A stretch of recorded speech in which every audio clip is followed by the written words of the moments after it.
Assalamualaikum warahmatullahi wabarakatuh. Perkenalkan, nama saya Mutia Amu Paradipa dengan NIM 22030550241 dari kelas C. Di sini saya akan menjelaskan 4 fase pada perawatan dan pengobatan gizi buruk pada balita. Latar belakang, pemulihan anak gizi buruk memerlukan waktu kurang lebih 6 bulan.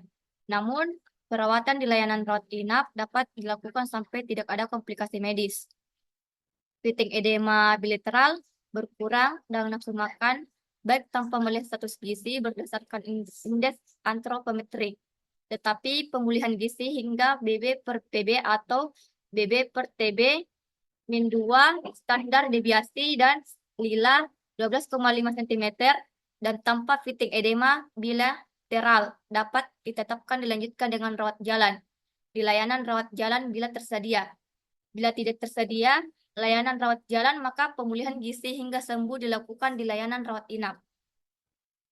4 fase perawatan dan pengobatan. Yang pertama ada fase stabilisasi, fase rehabilitasi, fase transisi, dan terakhir fase tindak lanjut. Yang pertama fase stabilisasi. Fase stabilisasi merupakan fase awal perawatan yang umumnya berlangsung 1-2 hari, tetapi dapat berlanjut sampai 1 minggu sesuai kondisi klinis anak. Pemantauan pada fase stabilisasi dilakukan dengan mencatat tanda-tanda vital seperti denyut nadi, frekuensi pernapasan, dan suhu badan tanpa tanda bahaya. Derajat edema, asupan formula, frekuensi defikasi, konsisten feces, volume, urin, dan berat badan. Yang kedua, fase rehabilitasi. Fase ini dapat diberikan di layanan rawat jalan maupun rawat inap. Fase ini adalah fase pemberian makanan untuk tumbuh kejar, pemberian energi sebesar 150 sampai 220 kilokalori per hari dalam bentuk F100 atau RUTV bertahap ditambah makanan yang sesuai berat badan. Umumnya berlangsung selama 2-4 minggu. Kemajuan terapi dinilai dari kenaikan berat badan setelah fase transisi dan mendapat F100 atau RUTF. Yang ketiga, fase transisi. Fase transisi adalah masa peralihan dari fase stabilisasi ke fase rehabilitasi dengan tujuan 49 memberi kesempatan tubuh untuk beradaptasi terhadap pemberian energi dan protein yang semakin meningkat. Yang terakhir, fase tindak lanjut, di mana pada fase ini merupakan lanjutan pemberian makanan untuk tumbuh kejar dengan pemberian makanan keluarga dan pemberian makanan tambahan pemulihan. Nah, 10 langkah tata laksana gizi buruk pada balita di layanan rawat jalan. Langkah pertama, mencegah dan mengatasi hipoleukemia, yang dimana semua balita gizi buruk berisiko mengalami hipoleukemia, kadar gula rendah 3 mmol atau min 54 magnesium. Jika fasilitas setempat tidak memungkinkan untuk memeriksa kadar gula darah, maka semua anak gizi buruk dianggap menderita hipoleukemia dan segera ditangani dengan memberikan 50 ml larutan glukosa 10% atau 1 sendok teh menjung gula pasir dalam 50 ml air secara oral.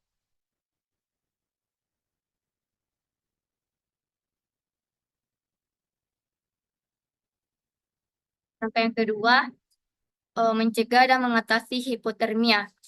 Hipotermia atau suhu aksilar kurang dari 36 sering ditemukan pada balita gizi buruk dan jika ditemukan bersama hipoleukemia menandakan adanya infeksi berat. Cara mencegahnya dan mengatasi hipotermia dengan menghangatkan tubuh balita dengan menutup seluruh tubuh, termasuk kepala dengan pakaian dan selimut. Langkah yang ketiga, mencegah dan mengatasi dehidrasi.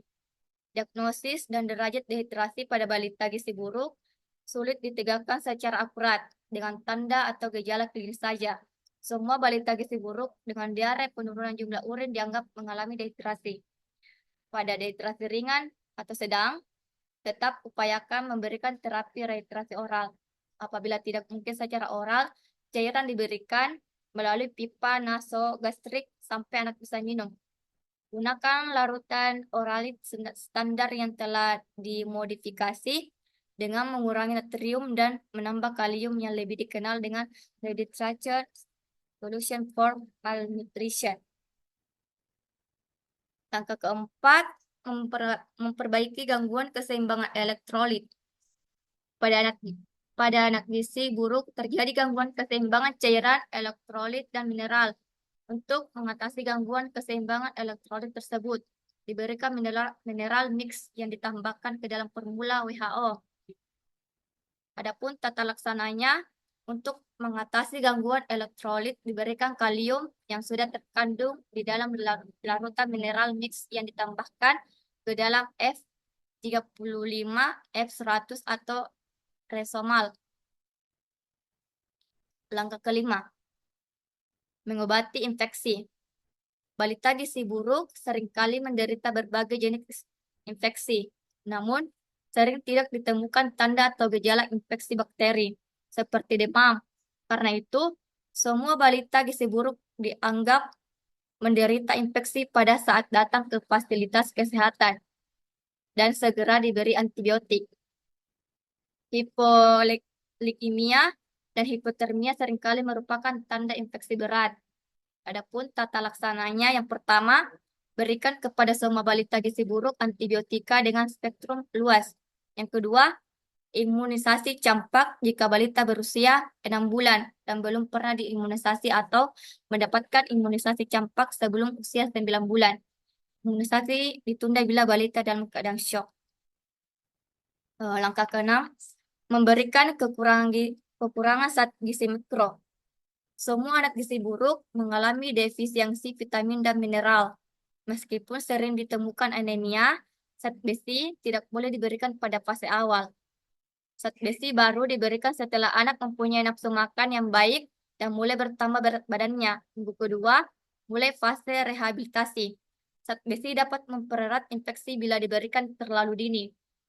Pemberian zat gizi mikro dengan penjelasan sebelumnya. Langkah ketujuh, memperbaiki makanan untuk fase stabilisasi dan transisi. Hanya diberikan untuk anak gizi buruk di layanan rawat inap. Langkah ke-8, memperbaiki makanan untuk tumbuh kejar. Pada fase rehabilitasi, terjadi replesi atau pemulihan jaringan tubuh sehingga diperlukan energi dan protein yang cukup, diberikan energi 150 sampai 220 kilokalori. Protein 4 sampai 6 terapi gizi yang diberikan dapat berupa F100 atau RUTF yang secara bertahap ditambah makanan padat gizi. Langkah ke-9, memberikan stimulasi untuk tumbuh kembang. Pada anak gizi buruk, terjadi keterlambatan perkembangan mental dan perilaku. Keterlibatan keluarga, terutama ibu, sangat diperlukan dalam memberikan stimulasi untuk tumbuh kembang anak.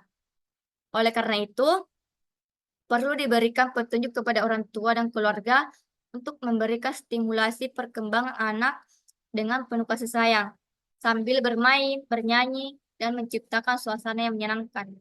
Stimulasi diberikan secara bertahap dan berkelanjutan sesuai umur anak terhadap 4 aspek kemampuan dasar anak, yaitu kemampuan gerak kasar, kemampuan gerak halus, kemampuan bicara dan bahasa, serta kemampuan sosialisasi dan kemandirian. Langkah yang terakhir, mempersiapkan untuk tindak lanjut di rumah. Persiapan untuk tindak lanjut di rumah dapat dilakukan sejak anak dirawat inap. Misalnya, melibatkan ibu dalam kegiatan merawat anaknya. Kriteria sembuh dari gizi buruk apabila BB per TB atau BB per PB min 2 standar deviasi atau lila 12,5 cm dan tidak ada fatigue edema bilateral bila balita keluar dari layanan rawat inap setelah sembuh.